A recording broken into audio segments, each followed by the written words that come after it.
চট্টগ্রাম বিশ্ববিদ্যালয়ের শিক্ষার্থী ও স্থানীয়দের মধ্যে সংঘর্ষে উস্কানি দেয় হাটহাজারী উপজেলা জামায়াতের আমির সিরাজুল ইসলামকে দল থেকে অব্যাহতি দেওয়া হয়েছে। বিকালে জামায়াতের উত্তর জেলা কমিটির প্রচার সম্পাদক ফজলুল করিমের সই করা বিজ্ঞপ্তিতে এই তথ্য জানানো হয়।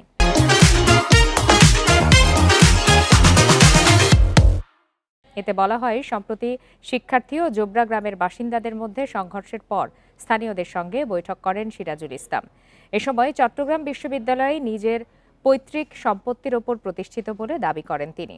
তার এই বক্তব্যে সংগঠনের ভাবমূর্তি ক্ষুণ্ণ হয়েছে বলে বিজ্ঞপ্তিতে দাবি করা হয়। চট্টগ্রাম উত্তর জেলা জামায়াতের আমির মোহাম্মদ আলাউদ্দিন শিকদারের সভাপতিত্বে জরুরি কর্মপরিষদ বৈঠকে সিরাজুল ইসলামকে দলীয় দায়িত্ব থেকে অব্যাহতি দেওয়ার সিদ্ধান্ত নেওয়া হয়েছে। পাশাপাশি এই ঘটনায় দুঃখ প্রকাশ করা হয়।